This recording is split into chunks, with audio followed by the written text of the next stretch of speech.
Account abstraction doesn't end with paying fees. If you have a smart contract wallet, but all dApps still assume you have a private public key account, we have not solved account abstraction. So we need to bring it also, we need to bring it to the depths, right? Like that account abstraction is flexibilities. You cannot assume that you only execute one transaction. You can batch transaction. You can do a lot of arbitrary interactions. Only once we really have brought this also off-chain, basically, then we have solved account abstraction. And I think this is also a misconception where many people think, hey, if we are done with 4337, account abstraction is solved. Everything is solved. All problems are solved. I think that's quite far from it. ERP 4337 and defining the interfaces is a very important first step, but it's only the first step.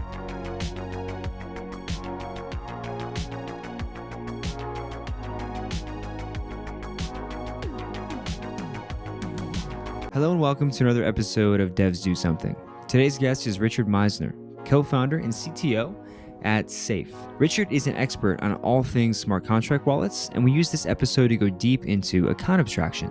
In particular, we discuss the Safe contract architecture and how things like Safe modules and smart contract wallets work under the hood from a developer perspective. The Safe team has rolled out a ton of new libraries and tech that make supporting smart contract wallets in AA a breeze, and we discuss them as well. We also got into other areas of what Richard and team have been working on at Safe for a while. So we did a little detour into things like signature schemes and also solving the problem of blind signing, or YOLO signing as it's sometimes called, which seems to be just an interest that Richard has on the side. And we got into how Richard thinks about developer careers and also things like smart contract security. I think that early career devs will get a lot out of those portions of our conversation. And then the final thing we did in this episode was dispel some myths about account abstraction. ERC 4337 is not a silver bullet, and smart contract wallets don't automatically mean things like gasless transactions or something like that. All of those things are possible and made possible by smart contract wallets, but I think it's best to think about AA as more of a general movement toward building a better user experience for Web3 with smart contract wallets and other infrastructure, like what Safe is building, leading the way. So you'll get all of that and more in this episode, and if you're curious about smart contract wallets, both as a dApp developer, smart contract developer, just researcher, or someone curious, I think you'll get a lot out of this episode with Richard. So sit back, relax, and I hope you enjoy.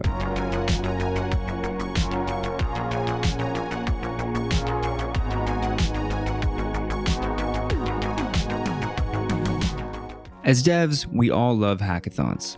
They're a great way to boost your skill set, meet other engineers, and add to your portfolio of work. At Superfluid, we've sponsored many hackathons and decided to start putting on a hackathon of our own, the Superfluid Wave Pool. This hackathon is a little bit different though in that it's continuous, it's always open. You can submit any project built on Superfluid at any point throughout the month and have a chance to earn thousands of dollars in prizes depending on how your project stacks up. In just the last couple of months, we've seen dozens of teams build really amazing projects that run the gamut from Superfluid developer tutorials to full-fledged applications to a proof of concept, Superfluid StarkNet implementation that we thought was really, really impressive. So we encourage you to check it out today. You can learn more by going to superfluid.finance/wavepool. That's superfluid.finance/wavepool. Happy hacking.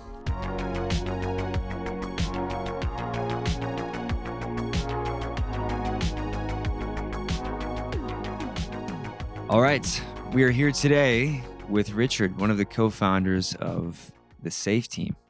How are you today, Richard? Hey Sam, I'm good. Busy day. I mean, today, timing-wise, we just did the announcement and the launch for the new Safe Core and the Safe Landing. Basically announcing what we want to achieve and what we have been working on for the last couple of months. I love it. Okay, so we're gonna have to get into the announcement. We're literally recording this, I think, right as that went out. So you might have to fill me in a bit. But before we get into that and we get into some of the lower level technical aspects of what you guys have built over the last couple of years, and also some of your thoughts on account abstraction, which I'm sure we'll get into at some point. The first question we ask everybody is how they got into this industry. So, Richard, how did you get into crypto? Connections. Actually, it was I I come from the same university as Stefan from Gnosis, so Stefan George. So then after the previous startup that I was working on, it was actually completely different. It was a teeny video app, something like TikTok, just a couple years earlier actually. And I was like, okay, what now? And Stefan was like, join us, right? Like, and so this is basically then how I got into it, and I fell in love with actually the openness of the Ethereum space. So this is really the tech stack and the openness of all the projects and how they interact with each other. This is what really made me fall in love with the Ethereum community and the Ethereum ecosystem. I love it. I love it. Yeah, it's definitely different. The precursor to TikTok is very different from self-custodying crypto assets, right? It's two different universes. But what were you with the? I mean, I'm assuming you were with the Save team from the very beginning. You guys have had like the Gnosis and the Safe side, right? You used to be called Gnosis Safe. Um, how did you guys initially land on this idea that you wanted to build better solutions for self-custodying assets? So for this, I need to go a little bit into the backstory of Gnosis, actually, right? Like, so when Gnosis, like, they did the ACO, and what they want to bring is like prediction markets, right? Like prediction market on blockchain, this big, like the belief that if you have an open, sense-of-free platform where you do prediction markets, you can get more data, and it will be the platform to go to. But there were a couple challenges, right? Like even for prediction markets, you need a lot of people that participate. You need like the people that have the knowledge to participate, and then the tokens, and like there's a market mechanisms for the outcome tokens of a prediction markets. They hold value, right? Like they are very valuable. And then so the question there before we can really get people on board there is like, okay, how do we trade them? So it's a market mechanism part, and how do people hold the assets, right? Like, because if you have valuable tokens, you don't want to put them in a private key in large amounts.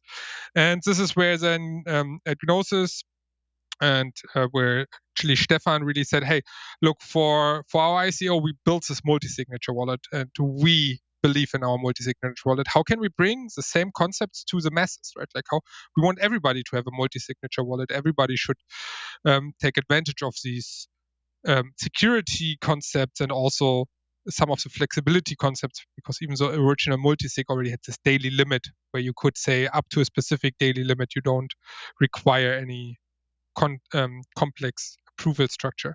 And this is how the safe started, right? Like this really, okay, how do we bring this multisig to the masses? This is where then, okay, let's build a safe. Safe had different assumptions than the original multisig from Gnosis, where it's more gas efficient, more off-chain, more flexibility, more extensibility.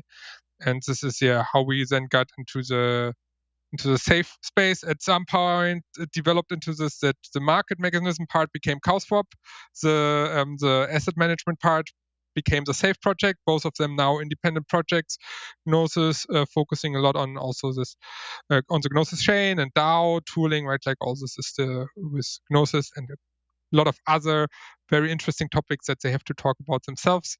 But so this is how we then focused more purely on the safe project and became independent. I love it. Yeah, yeah. You guys have definitely produced a lot of interesting things out of the initial group that worked on this this initial project, right? So it's cool to see.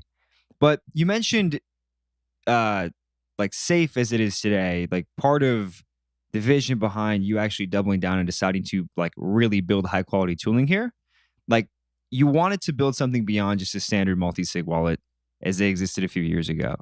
So can you walk? I mean, this is a technical show. Our listeners are going to be technical. They're going to be interested in building on top of what you've already built. Can you walk listeners through, for those who aren't familiar, just like the basics of the safe contracts and how the general architecture works? Yes. Let's try. Where do I start? So at the core, right, like we believe in that the safe contract should be super flexible, so you can extend it with other contracts, but we want to have a very secure default, let's say it this way, right? Like even if you don't add any plugins or modules or whatever you call it, there should be some security. And this is so at the core, the safe contract provides this multisig, right? Like this is also where it's the most well known for. It's really that it provides multi-signature functionality, and actually this how you execute transaction. This is allows you to. In the past, we called it meta transaction, right? Like it uses meta transaction. Nowadays, you would call it account abstraction. different word, very similar things. But yeah, this is so actually we enabled this from the get-go, right? Because we believed in that it's essential for the user experience to have multi-signature with meta transaction or enabled. So this is the very core. But then we said, okay, for certain things like you want to have a daily limit, different token standards require different interactions with your wallet contract. We provided extension methods. So actually you can register modules, and these modules allow you to define your own rules how then you can execute transactions through your account. This is in the end very simplified. A module is just an address that you whitelist, and you then have to trust this address that it works properly. We have one module from our side provided, which is the allowance module, which is exactly as a daily limit. Before you can give a specific key, you say it has an allowance, a monthly, a daily, or like, and I think up to a year we allow it, which is then renewing or it doesn't renewing, depends how you configure it. And then this can be used they don't have to be an owner, anybody can use this.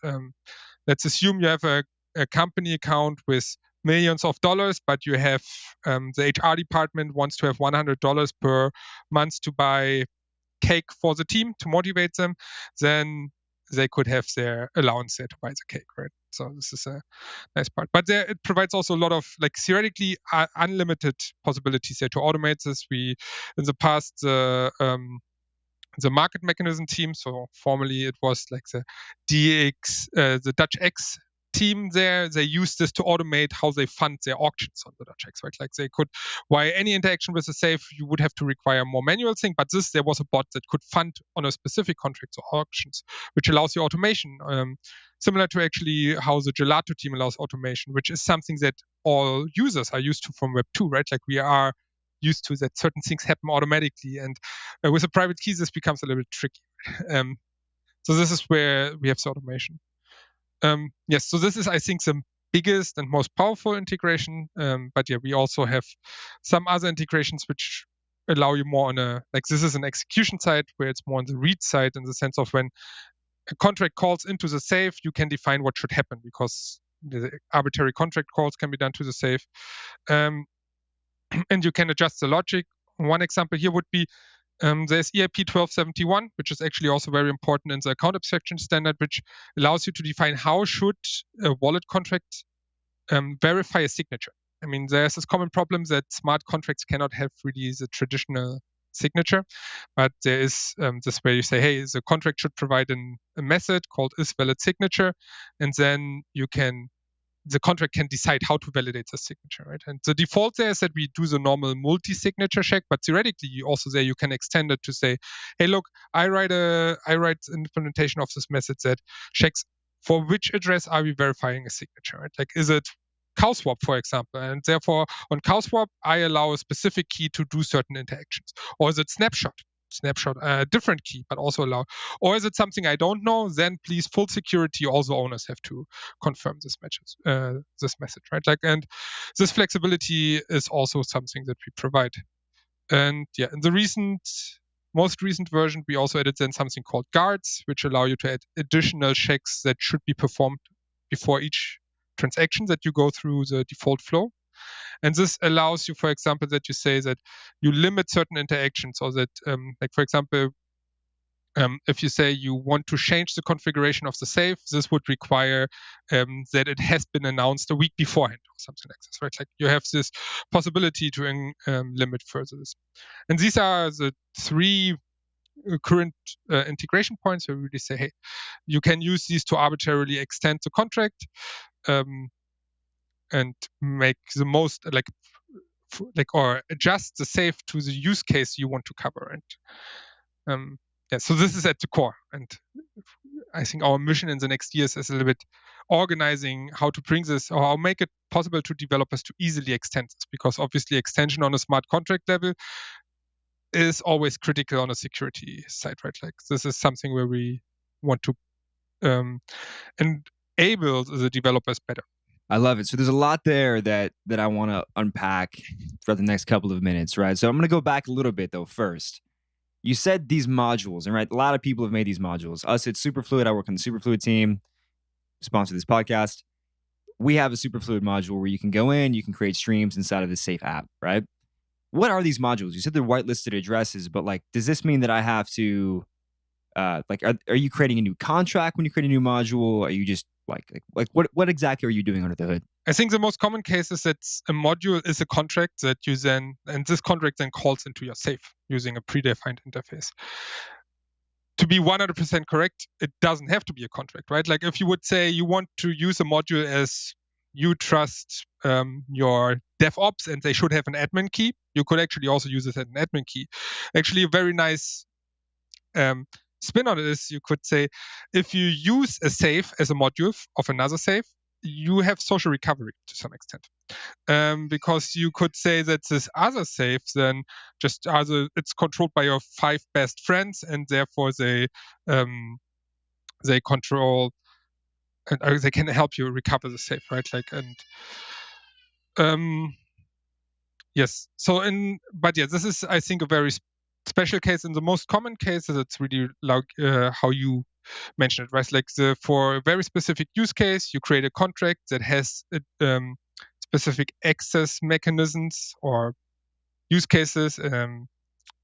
Like I mentioned before, the example was where you fund in a specific auction, where you say it's always the same address that we are sending funds to, and then we do a specific contract call that then allows you to, or it allows the safe to trigger this, and therefore it's extending the functionality of the safe. Makes sense. Okay, so part of the interesting thing here, right, is that when you have a smart contract wallet, you can do a lot of interesting things, and you kind of unpacked a lot of these different things you can do just a couple of minutes ago, right? You mentioned automations, things like social recovery, just creating better overall user experiences, right? And I'll get into maybe like what 1271 is and like what devs should be doing to support smart contract wallets in their apps. But how do you from your position, right? So you've been working on smart contract wallets for a while, right? Years at this point.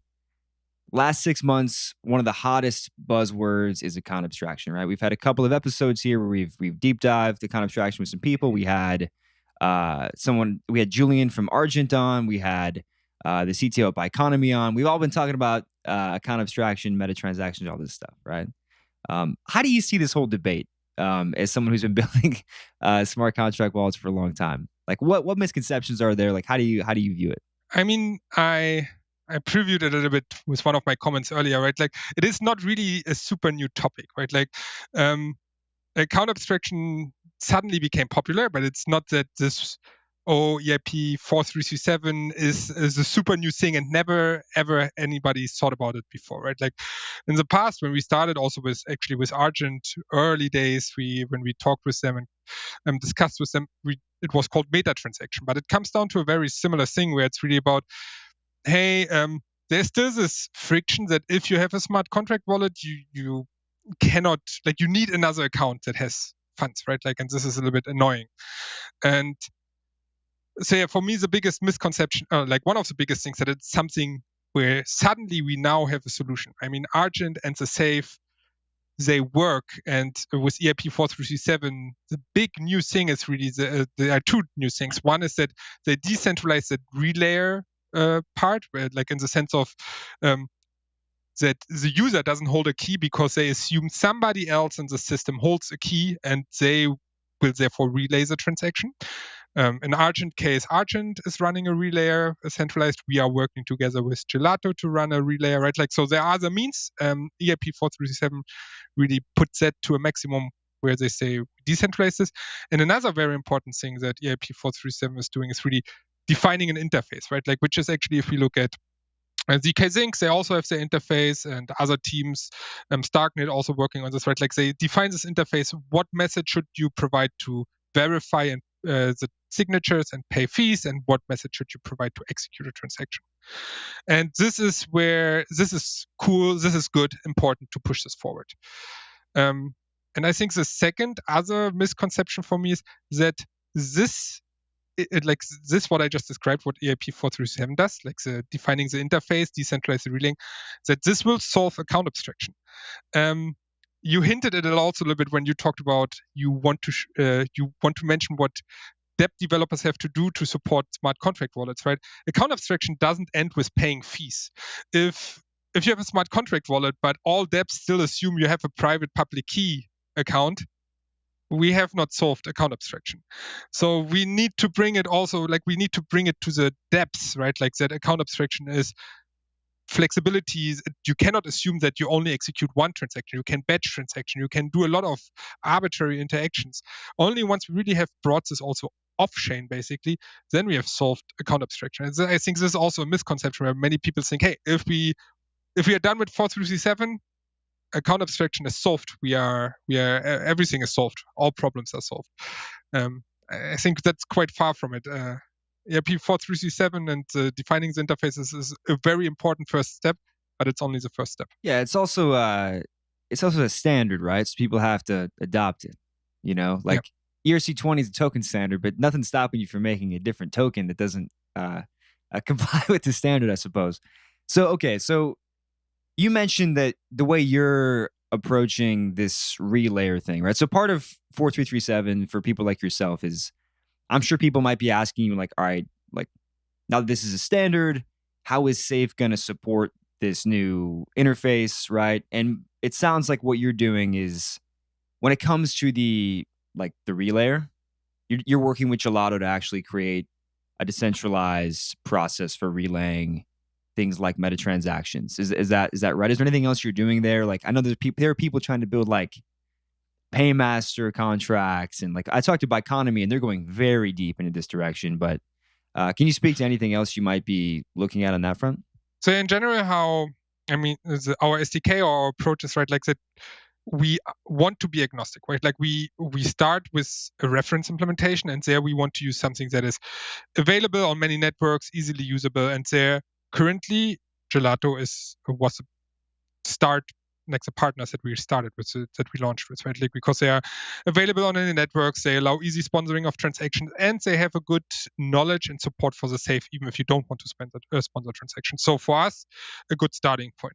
That being said, it makes sense to, like, we are agnostic, and we are open to also then see, okay, what other methods are there to relay transaction, right? Like having EIP 4337 at one part of this relay, or like an alternative to Gelato in the relaying, relay kit, how we call it, is definitely something that we want to push forward. It's the same, there are other relayers. We have Open Zeppelin provides a solution for relaying. Infura provides a solution for relaying, and all of them have different,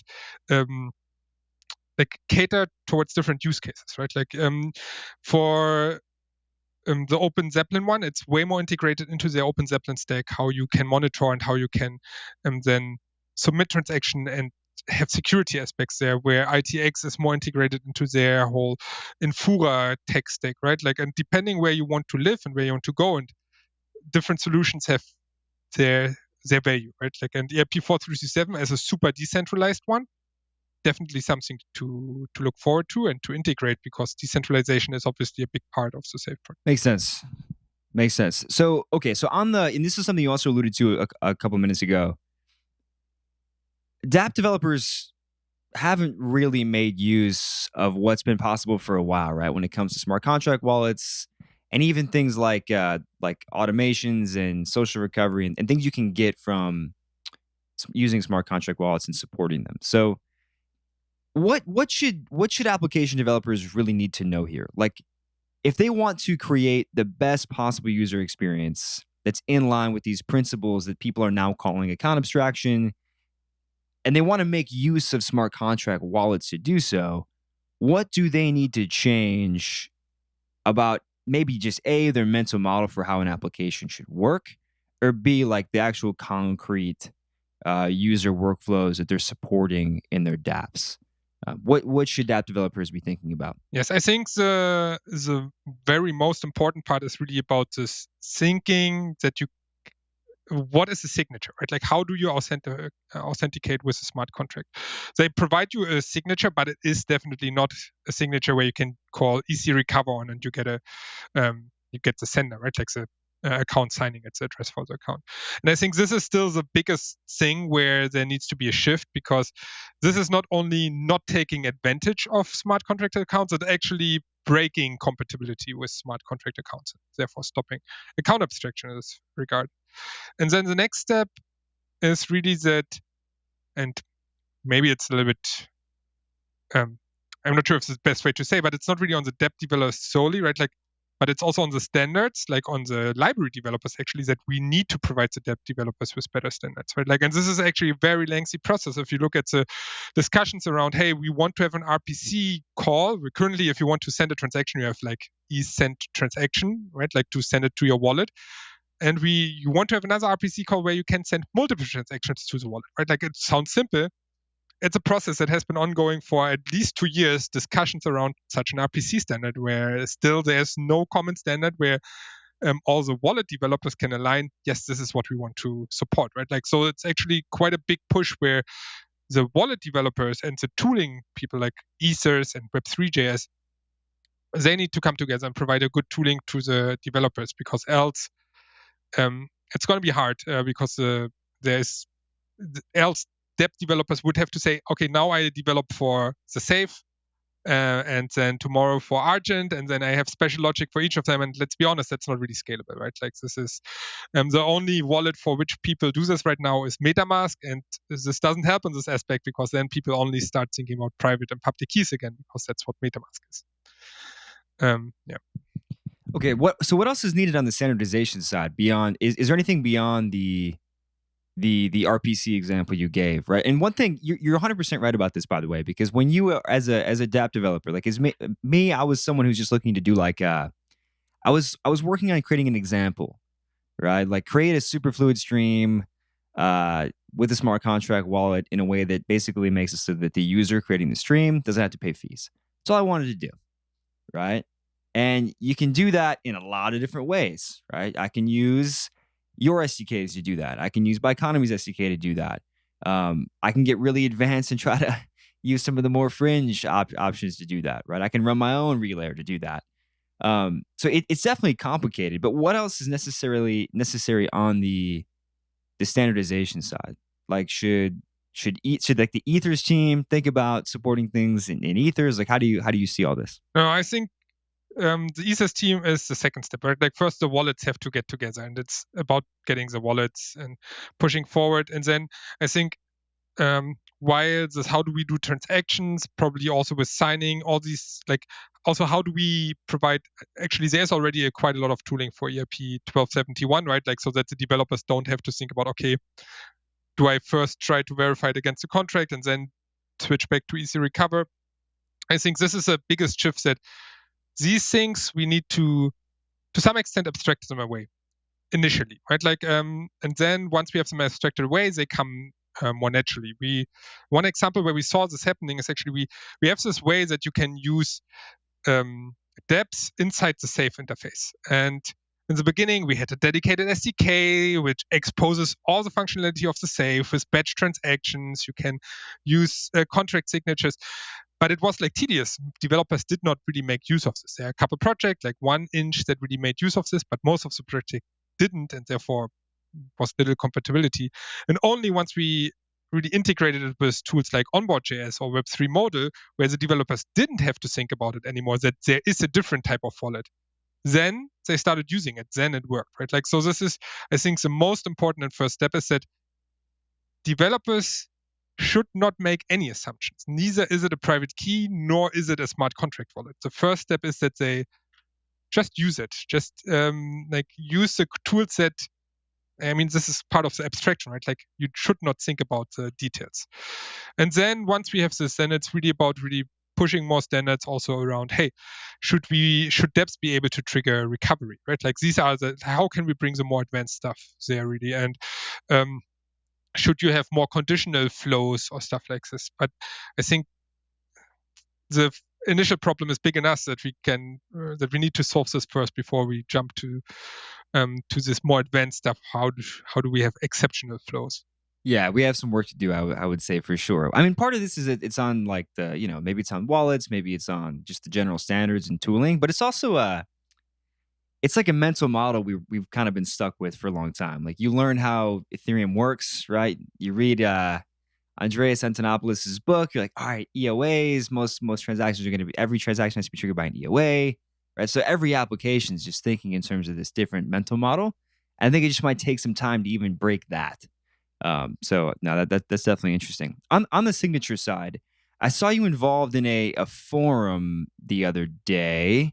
I don't know where it was, but there's another EIP on that's for like trying to solve this YOLO signing problem where people using these Web3 applications just get they see a bunch of data that they're about to sign. They have no idea what it means, but like, they just YOLO sign, right? They just sign it. So EIP, I think it was 6384 is supposed to help with this problem. And I saw you point out that there's one of the latest Solidity versions has dynamic expressions in that spec, which is pretty cool. I discovered that through this forum.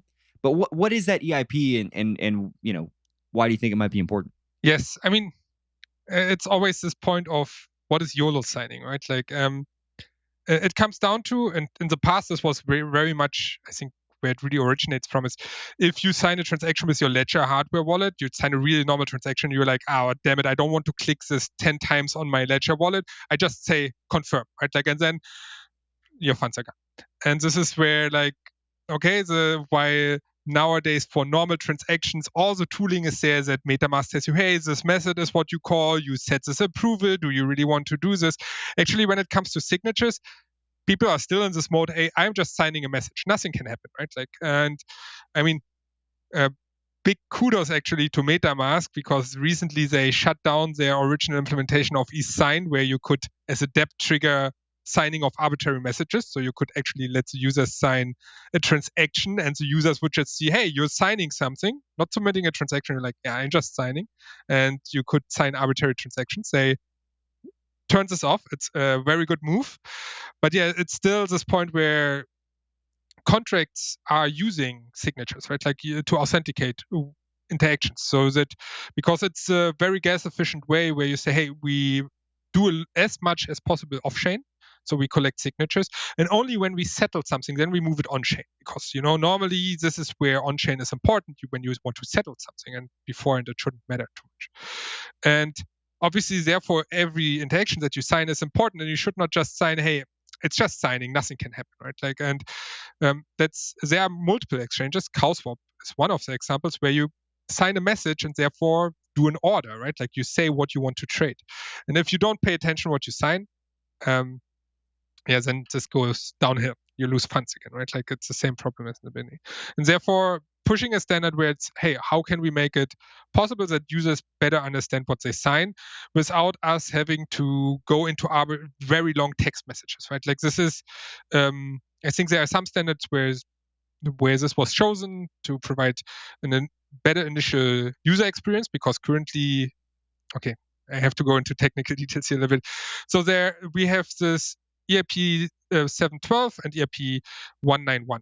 And 191 is a Ethereum signed message. You see a long text message that you then sign. While 712 is you have like type data. So it's more like a struct. It looks like a JSON object when you want to sign it.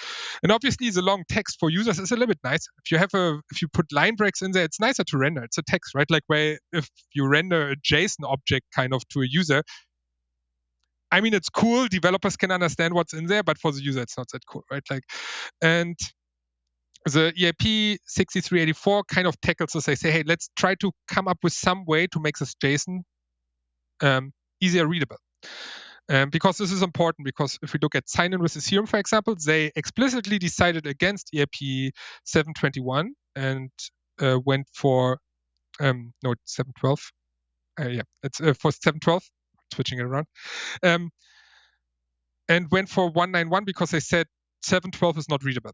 And that's the problem with EIP 191 is that processing a message or just a long text message in a contract is close to impossible. And then you lose the whole flexibility again, where you say, hey, let's have conditional signatures. Let's, for certain interactions, we have certain different logic how we validate the signature. You lose this again, you lose a lot of flexibility, right? Like, and therefore this is really important because we need to combine machine readable or contract readable in this case with human readable. Makes sense. And basically what this is, right? My understanding here is like if this IP gets some traction and people are like, yes, this is the standard we should all adopt. My understanding is that it's just going to make writing good NAT spec that much more important, right? For devs that have external functions that will be called by users. Is that a proper understanding? This would be at least one of the proposed solutions. There, it would be the case. Yeah. NAT specs are a fun part. A little bit anecdote on this one is that because I also, in the first version of the safe contracts, it was not the highest priority. So actually for this newest version that we will publish or that we're currently auditing, one of the big tasks that took us the longest time was let's add NAT specs, proper one, grammar, proof, like where we proofread the grammar for all of the subcontracts. And this was a big task, right? Like in the beginning, I had so many typos in there, stuff not being 100% correct, where it's really it shows also over time how priorities change, right? Like when 2017, when we wrote the first versions of the contracts, was let's save gas as much as possible. While now it's more like, hey, user experience, like let's make the user understand what is happening, and NetSpec is a big part of this, right? Like so, yeah, definitely documentation and NetSpecs will become more important. But the ERP actually provides also alternatives where it's less about putting it completely onto the net specs and into the contract, and rather say, hey, can we have some other means how we can integrate with external sources so that we can make sure that even already deployed contracts can benefit from this? Because if you take net specs, it's tied to your contract. If you deployed your contract before the standard became really adopted, then it will not work, which is kind of sad because there are quite a lot of good projects already out there that support ERP 7.12 and that would then not take advantage of this. Makes sense. Yeah, that will definitely be good if you can have a little bit of backwards compatibility with it. So that's good stuff. Okay, so let's get into some more practical builder stuff, right? You mentioned at the very beginning of this, you guys made an announcement. I'll be transparent. I haven't seen the announcement yet because I think it literally went out the second we started recording. So my understanding is this is like a developer-focused announcement. So I'll let you give us the overview and we can talk through it from there. Yes. So also backtracking half a year, right? Like, I mean, we started the Safe DAO last year and we launched it, and it was like, hey, the starting or the official starting point now, we are an independent project from the Gnosis DAO as a safe project. And one of the big things, and also just recently confirmed in our constitution of the DAO, is really, hey, our focus is building and fostering an ecosystem, right? Like, and why it was part of Gnosis, the focus was, hey, we build our own interface primarily.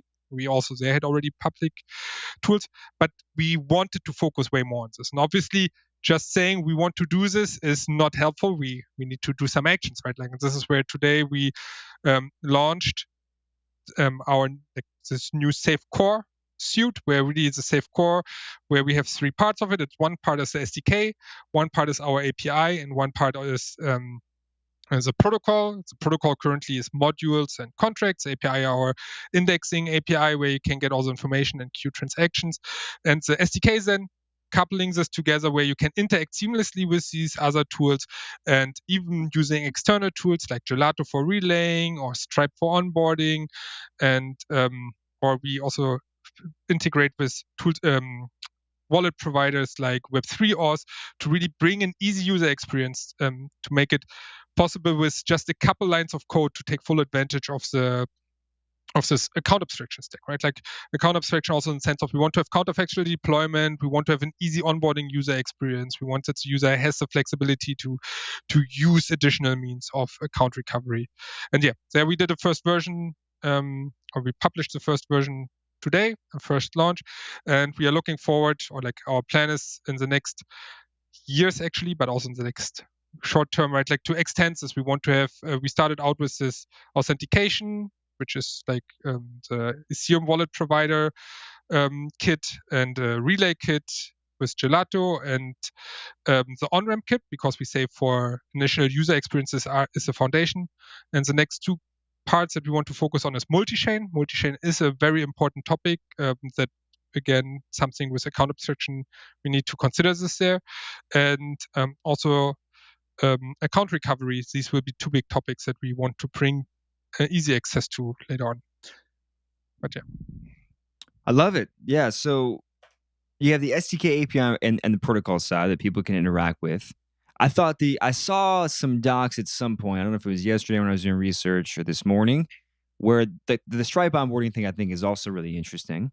Um, what is the API exactly? You said there's like you can get like index data from that. Like, what is the API use case for? In general, when you trigger a transaction via account abstraction, right? Like it's suddenly not as simple anymore as it was with a normal Ethereum transaction to get the information about the transaction. Because normally, since these are smart contract accounts, a lot of this interaction happens internally in the EVM side, right? Like so, from the outside, it looks like there is some transaction to your wallet, but what actually your wallet then does is not really clear.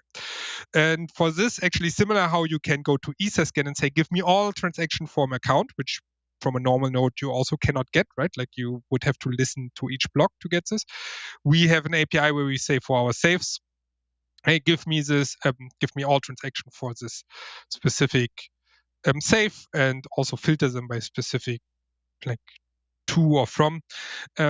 And yeah, we are running this because it's also used by our interface, but we also expose this for all the other developers to use this, because this is, I think, if you want to show your user like the history of transactions that they have done also to your protocols, this is something that is required. Every user kind of is used to that they can see their transaction history on Etherscan, and right now with account abstractions, this is something where we have to also do some shift in, okay, where do you get this information from? And also there in the long run, right, like there should be many alternatives, right, where we have our APIs that we run on a more flexible and custom setup. Obviously, there are other teams that also where you can do something very similar with the graph, right? Like so something where we also coordinate with them. Actually, the graph subgraph was written by the multis team, which is also building on top of the safe, where it's really you can get the same information there. It's just that our custom solution, since we also provide a couple chains where the graph is not running, for example, the newly launched Base network from Coinbase, right? Then therefore our own service is a little bit more flexible. But yes, this is where also an important piece of tech stack for the user experience. Got it. Yeah, no, that makes a lot of sense. It's actually not something I considered, but yeah, we're definitely going to need some additional tooling to allow people to easily trace transactions, right? Especially in this with this new mental model, right? It's going to take some adapting. But okay, so let's think about this from the point of view of a dApp developer, right? Let's just go to like a sample workflow. Like, how would I use each piece of this, right? So let's assume that I am someone who has a DeFi application and I want to let some completely non Web3 native person come in and use my product with as little friction as humanly possible, right? How would I use each piece of this suite of tooling to make this happen? Let's assume maybe I start out with the Stripe onboarding, right, to go from my credit card or my debit card to crypto, and then move from there. Like, what would like a typical workflow look like if I used all of this tooling for the entire experience? May I challenge you on the starting point? Sure. Actually, because when we thought about it, right, like why did we choose these tools? Like actually, it's a very common thing where we don't want the user to pay before they actually know what they're paying for, right? Like if we think about a marketplace, it's fair you need to log in, right? Like, or you see what you can buy, and you should be able to like, hey, I fill my basket, and then you should be able to log in, and you don't want to create an account. And that's also where we said, hey, let's take Web3 auth, where it's really, hey, you log in with Google, and then Web3 auth does the magic to store your private key encrypted on your Google Drive, right? Like, and therefore it's still in your like you control where it's stored, but you can access the private key. And based on this based on this address, like for the user, it's only an email address, your Google account. For under the hood, it's obviously still a private key for now. But this is the owner of a safe, and therefore you can also extend this. But as soon as we know this, we know the address of the safe, even though it's not deployed. This is like the advantage of counterfactual deployment, right? Like, so we can already start doing all the process and even say, hey, now you want to check out. So we say, hey, use Stripe to top up your safe, even though there is nothing yet, right? Like, so there's no account yet. And then you can use this to fund your account. And in this last transaction where you actually then go with the with transferring the tokens or minting the tokens to the users, you would do this. Hey, okay, the credit card payment was done. You deploy the safe, and for the user, this should be just like 2 steps, and then they see the processing step, right? And this is where our SDK really provides you the method and the widgets to easily integrate this to get started. The counterfactual deployment is done under the hood, right? Like if you initialize it, you get the address. You don't have to worry about this.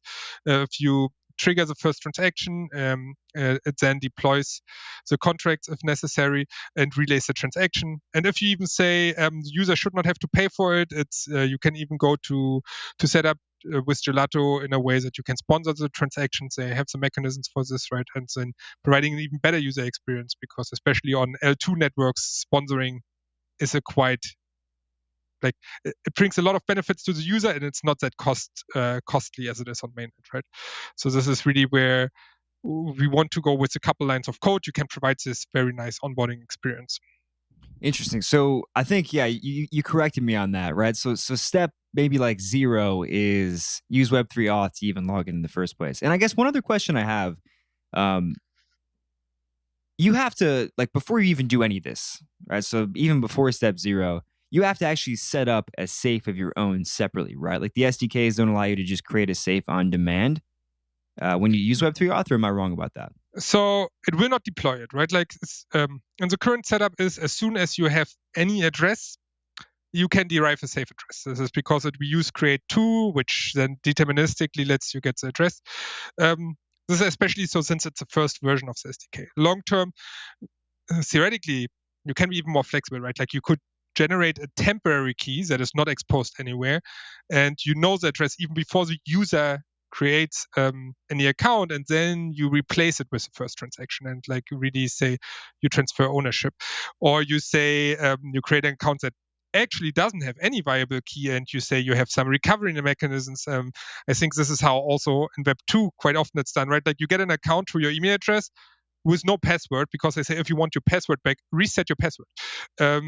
I mean, these are then the approaches that currently are not covered by the SDK, but we really want to provide, because it should be, depending on your application and what you provide, you require different security standard, right? Like it might be required that from the get-go you want the user to require multi-factor authentication, or you say, it's a game. You play with in the beginning, it's a tutorial, you don't need any assets.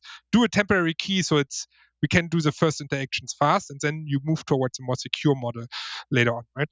And this is where we want to go. And currently, it says, hey, we use Web3 auth as our primary wallet provider or authentication provider.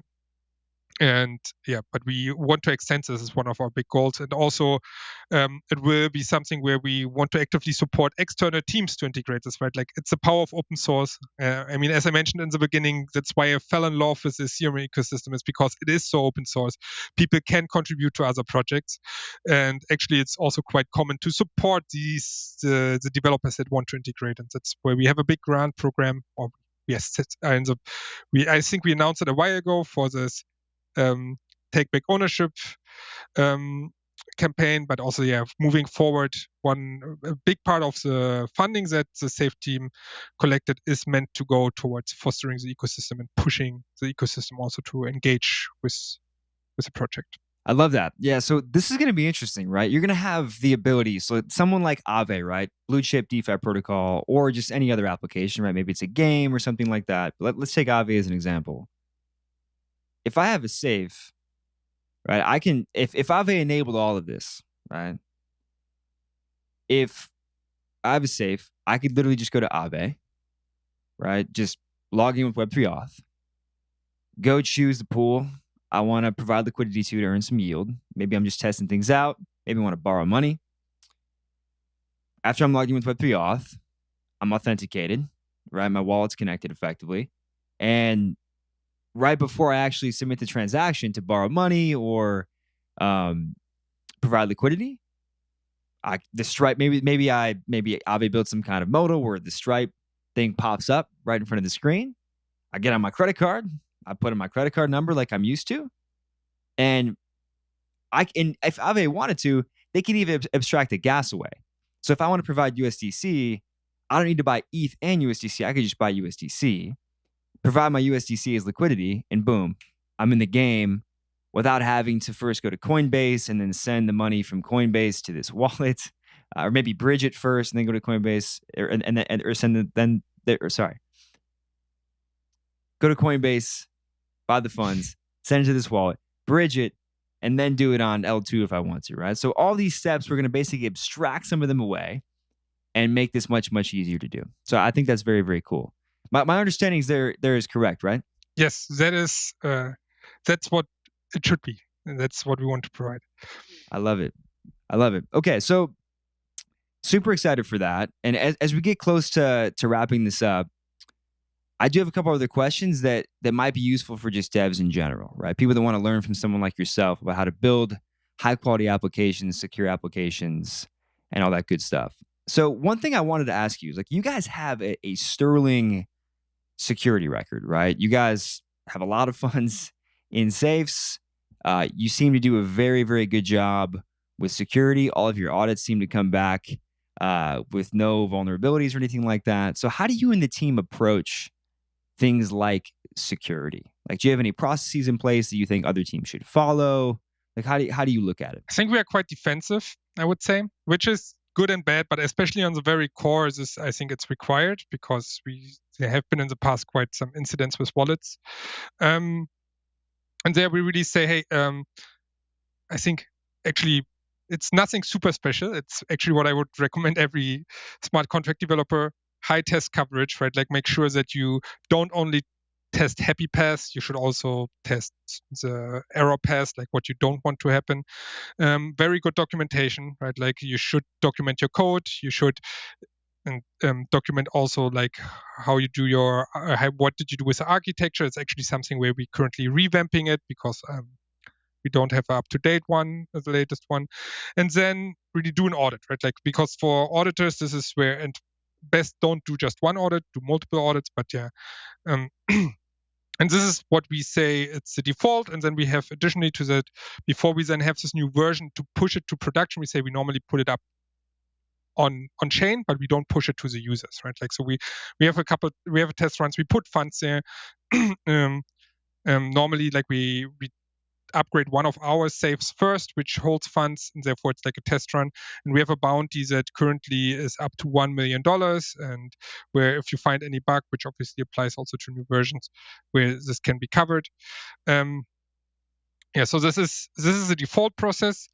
There are a couple things that have been done in the past, which we're also currently working on to reiterate on them. So in the very first version of the safe, the 1.00, we had a formal verification with runtime verification. And currently we are working on also to write and provide new rules and formally verify our current contracts with Shitora.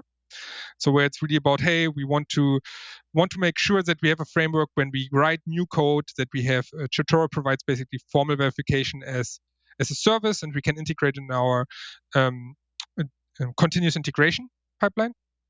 And so therefore we can evolve the code.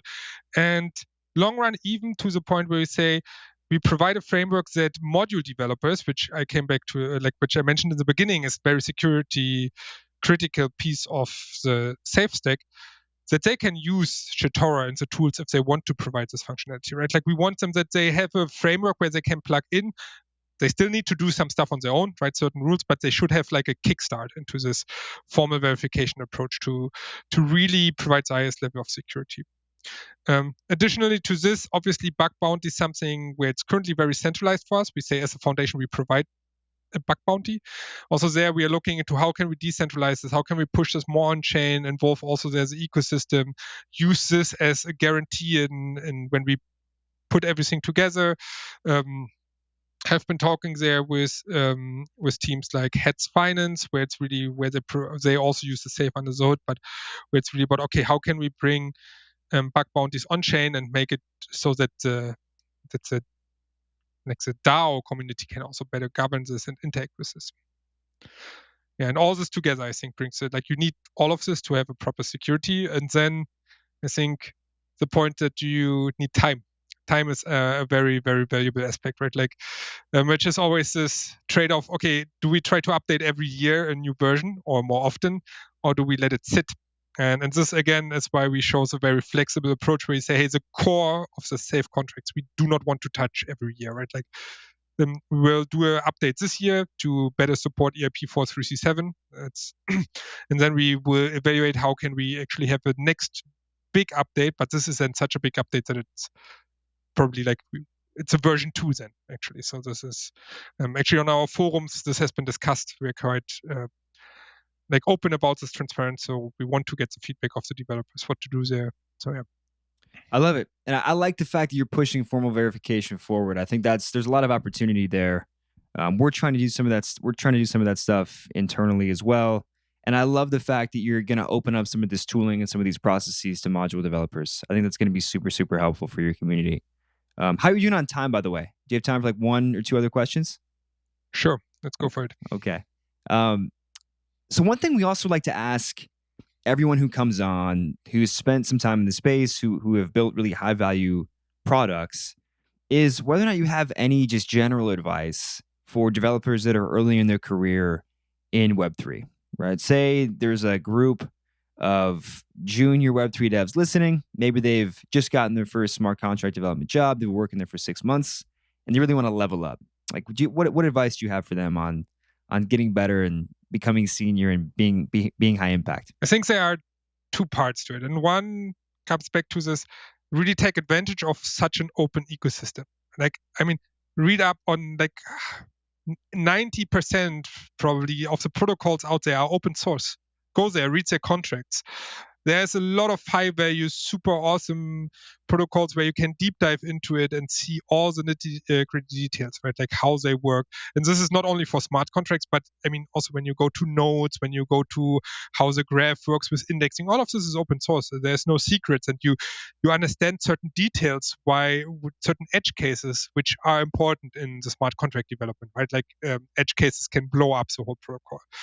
And then actually the second part, which I think actually there was a time where this was a little bit lost when ETH was super high value and L2s were not that big yet.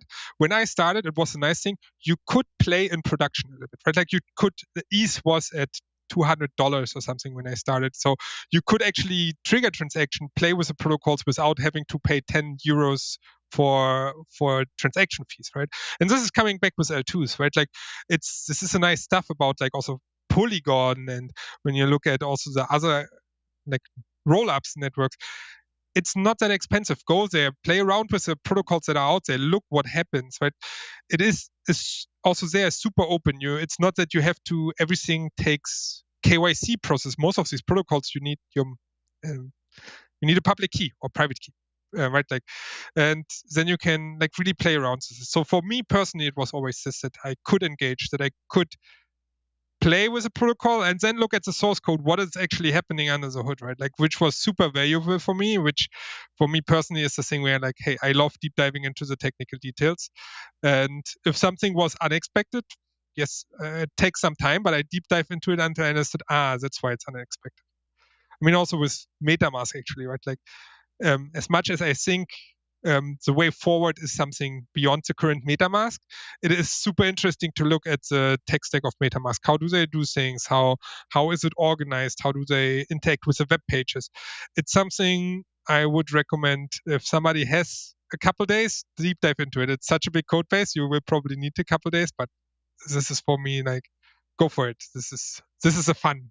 For me, it's a lot of fun and super valuable lesson. I love that. Yeah, I'd also say that like from my point of view, the thing that we all lack is time. Like, I'm sure there's a laundry list of things you'd like to learn if you had the time. And you'll find if you just go super deep down some individual rabbit hole, there's a chance that you're one of like 5 people in the world that went that deep on that particular thing. Even though it's open, right? We all lack time, right? You might become an expert more quickly than you'd think. So yeah, I think that's wonderful advice.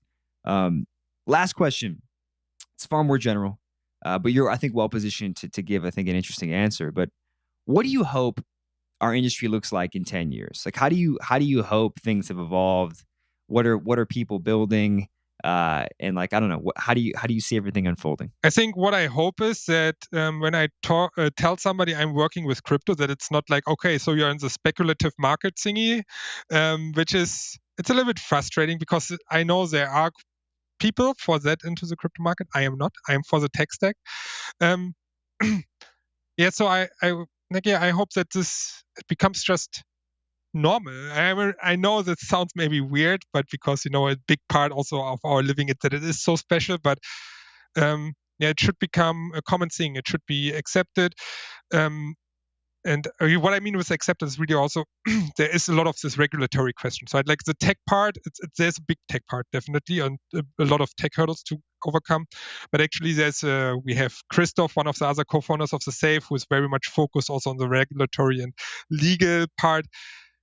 This is still a big question. How does it play together, right? And what is the way? Because yes, we can obviously just ignore everything that exists and go fully illegal and unregulated, but is this really the solution to bring it to our parents?